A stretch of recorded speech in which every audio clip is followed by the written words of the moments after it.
qala fi tafsir al-Kasyaf, dan telah disebutkan di dalam kitab tafsir al-Kasyaf, tafsir yang dikarang oleh Al-Imam Az-Zamakhsyari, satu orang ulama Mu'tazilah yang terkenal tapi telah bertobat kepada aliran Ahlussunnah wal Jamaah sezaman dengan Al-Imam Al-Ghazali rahimahullah.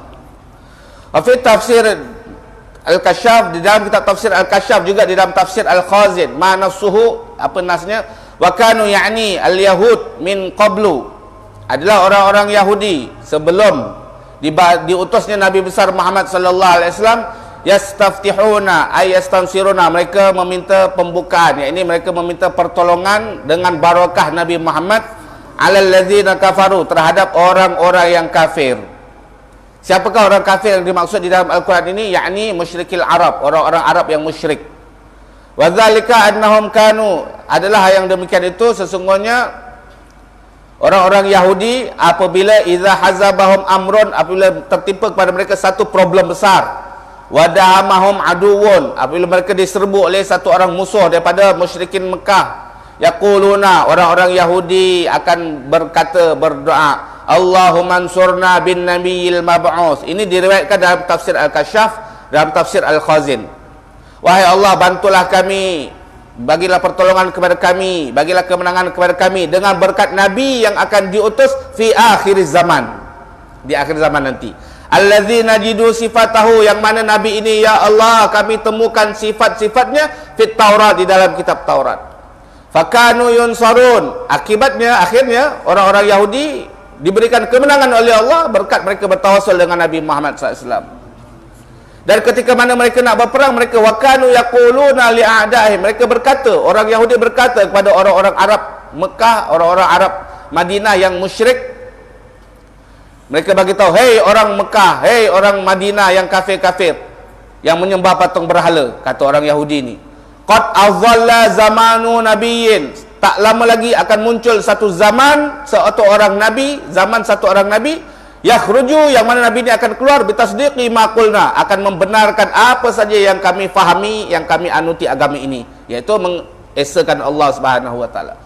Nanti kalau nabi itu dah keluar, hei orang Arab, kami akan membunuh kamu, kami akan memerangi kamu, dan kami akan membantai kamu seperti mana dibantainya Al-Ad wal Iram, bangsa Ad dan bangsa Iram. Mereka bukan bongkak, mereka berbangga ketika nak berperang dengan orang-orang Aus dan Khazraj. Sebelum Rasulullah lahir, dia kata, orang Aus, orang Khazraj, kau tunggu nanti, ada waktu dia nanti. Ini tak lama lagi akan muncul, akan lahir seorang Nabi akhir zaman, yang mana Nabi ini akan membenarkan ajaran agama kami, agama Yahudi. Kerana agama Yahudi yang betul, tanpa diselewengkan, agama Tauhid, agama yang benar, agama yang diajar oleh Nabi Yusuf, agama yang diajar oleh Nabi Allah Ishak, agama yang diajarkan oleh Nabi Allah Ya'qub, Nabi Musa dan lain-lain. Nabi itu nanti, orang Arab akan membenarkan ajaran agama kami. Kau siap baik-baik, nanti dia dah keluar, kami akan bunuh kau, kami akan bantai kau seperti mana dibantainya orang Ad dan orang Iram. Wah, bangga dia. Tapi ternyata bila Rasulullah datang, dia pula yang nak bantai Nabi SAW. Orang Yahudi kan. Sampai satu ketika Nabi SAW pernah masuk ke perkampungan orang Yahudi kerana ada beberapa hal, nak beli beberapa ekor unta. Nabi SAW duduk seorang-seorang. Nabi SAW tak suka dia escort, maka Nabi SAW duduk, datang seorang-seorang, tengah duduk menunggu unta. Tiba-tiba orang Yahudi ambil batu besar, besi, batu untuk giling apa tu, gandum, kan besar tu. Dia boleh bergerak kalau ditarik oleh himar, oleh unta. Mana berat tu gila. Mereka naik tingkat 2, tingkat atas, nampak Nabi kat bawah. Dia empat batu tu kat Rasulullah, biar berkecai kepala Rasulullah SAW. Oh, jahanam ni orang Yahudi ni. Padahal dulu dia tawasul dengan Nabi, padahal dia mengharap-harapkan kedatangan Nabi, padahal dia berbangga depan orang-orang, depan musuh-musuh dia, orang kafir. Kau tunggu nanti, bila Nabi SAW lahir, Nabi bersama kami akan bunuh kau bersama Muhammad SAW untuk membantai kamu. Tapi bila Rasulullah SAW dah datang, mereka berpaling tadah. Siap ambil batu besar nak empapkan ke atas kepala Rasulullah SAW. Takdir Allah SWT, Sayyidina Jibril langsung turun. Sebab Allah dah jamin, wallahu ya'simuka minan nas. Allah akan pelihara kamu ya Rasulullah daripada kejahatan manusia. Tak ada orang berjaya membunuh Nabi SAW. Maka Sayyidina Jibril datang, langsung tarik tangan Nabi SAW. Nabi berjalan je satu langkah, boom, berdebum jatuh batu tersebut. Selamat Nabi SAW. Maka Nabi SAW balik ke Madinah, Nabi arahkan bala tentera Islam langsung memerangi orang Yahudi. Kan ada 3 kaum tu, Bani apa tu? Bani Nadir, Bani Quraiza, Bani apa satu lagi tu? Qainuqa. Bani Qainuqa. Maka mereka satu kabilah ni diperangi, akhirnya mereka diusir daripada negeri Madinah, maka mereka pergi ke Khaybar kalau saya tak salah waktu itu. Ini orang Yahudi, na'udzubillah min zalik. Hati yang busuk. Hati yang busuk. Karena itu kita tidak boleh memiliki hati yang busuk. Tidak boleh memandang orang tengok daripada bangsa, daripada apa semua. Kita kata ni orang-orang keturunan Keling, apa ni tak boleh. Tak boleh, kita tak boleh kebangsaan tu dihilangkan. Ini perangai orang Yahudi, na'udzubillah min zalik. Kebangsaan akan hilang bila orang dah sebut la ilaha illallah. Dia Keling, dia Afrika, dia Melayu, dia Cina, dia apa, kalau dia mengucap la ilaha illallah, kita adik-beradik, kita saudara semua. Dia sesama, dia pun boleh jadi pemimpin kita. Kebangsaan tu tahu tepi. Ini perangai yang tak elok. Dan kehancuran kerajaan Bani Uthmaniyah kerana apa? Kerana ditiupkannya semboyan kebangsaan. Orang Arab merasa tak layak kami dipimpin oleh kerajaan Bani Uthmaniyah. Bani Uthmaniyah ni orang ajam, orang Turki. Apa kami ni orang Arab ni yang mulia, dipimpin oleh kerajaan Bani Uthmaniyah, orang Turki. Orang Turki ni orang mana? Mu'allab semua dulu tu. Akhirnya ditiupkanlah semboyan kebangsaan. Maka orang Arab pun mereka berbelot terhadap kerajaan Bani Uthmaniyah, maka terjadi kelemahan sehingga runtuhlah kerajaan Bani Uthmaniyah sampai hari ini. Umat Islam dibantai di sana sini, tidak ada siapa pun yang menaungi mereka. Karena apa? Karena berjayanya orang kafir memecah belahkan umat melalui semboyan kebangsaan. Maka jangan terlalu kebangsaan sangat. Ini cara-cara orang kafir nak membinasakan orang Islam. Kita tidak mengenal kebangsaan, yang kita mengenal al-ukhuwah al-islamiyah. Kau bangsa apa pun, kau Melayu, kau Cina, kau apa, atau kau negro sekalipun, kalau kau ada la ilaha illallah, itulah aku layak cium tangan kau. Kakimu pun aku layak cium. Kalau kau ada la ilaha illallah Muhammadun Rasulullah SAW, kau hamba saya, bekas hamba saya, ada la ilaha illallah, kau mulia. Kau daripada planet mana pun tak peduli. Betul? Ngerti ya? Okey.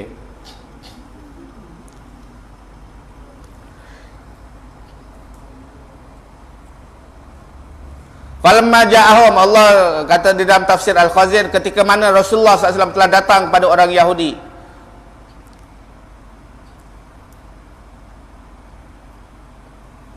Mereka mengkafiri Nabi Muhammad, mereka menentang Nabi Muhammad SAW, wa angkaru baghyan wa hasadan, dan mereka mengingkari kebenaran itu. Kerana apa? Kerana hasud, dengki dalam hati mereka. Dan begitu juga disebutkan dalam kitab tafsir An-Nasafi dan tafsir Al-Baghawi. Okey, sikit lagi. Wa fi Ruhul Ma'ani lil Alusi, dan di dalam kitab tafsir Ruhul Ma'ani karangan Al-Imam Al-Alusi, wa kanu min qablu yastaftihuna 'ala allazina kafaru.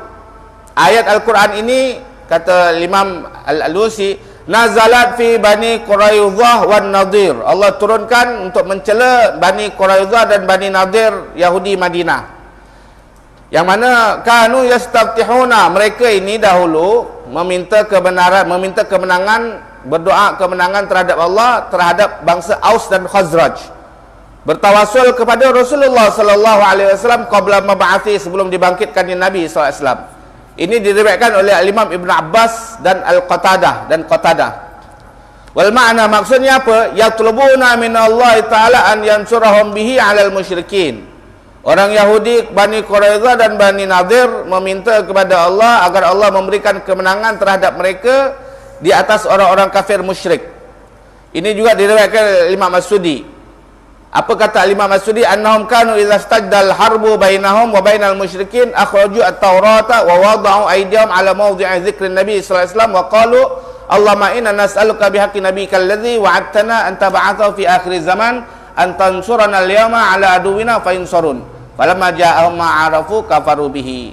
Okey, dalam As-Sudi punya riwayat bagi tahu, orang Yahudi Bani Quraidah dan Bani Nadir bila mereka melawan orang Aus dan Khazraj yang masih kafir, apabila perang makin teruk, makin berkecamuk dan terlihat seolah-olah mereka Bani Yahudi, orang Yahudi akan terbinasakan, mereka cepat-cepat apa dia? Tengah-tengah perang dahsyat ni, hampir mati semua ni, mereka segera keluarkan kitab Taurat yang mereka bawa dalam peperangan. Tak tahu besar ke kecil ke, dalam kocik tak tahulah kan. Tapi mereka bawa kitab Taurat, tengah perang bawa kitab Taurat. Hampir binasa, hampir terbunuh semua, mereka keluarkan kitab Taurat, mereka buka muka surat. Tak tahu muka surat berapa, tapi di situ ada nama Muhammad sallallahu alaihi wasallam. Dalam kitab Taurat tu ada sebut nama Muhammad sallallahu alaihi wasallam. Maka mereka buka tengah-tengah perang ni, mereka letak tangan. Letak kat mana? Yang ada nama Muhammad tu. Wahai Allah, kami mohon kepadamu ya Allah, dengan berkat Nabi ni yang namanya kau sebut dalam kitab ni ya Allah, selamatkan kami ya Allah, kami hampir binasa ya Allah. Kata ulama sejarah bagi tahu, letak dia angkat tangan, langsung kemenangan Allah bagi untuk orang Yahudi. Kerana tawasul dengan nama Muhammad sallallahu alaihi wasallam. Allah bagi tahu, kau kan dah tahu dah kebenaran Muhammad. Dulu nenek moyang kau bila perang je dan nak mampus dah masing-masing semua, bila letak tangan atas nama Muhammad, Allah bagi pertolongan. Kenapa bila orang yang kau tawasul ni datang kau tak nak beriman? Betul tak betul ni? Allah kritik mereka. Ini yang disebutkan oleh para ulama-ulama di dalam kitab tafsir mereka.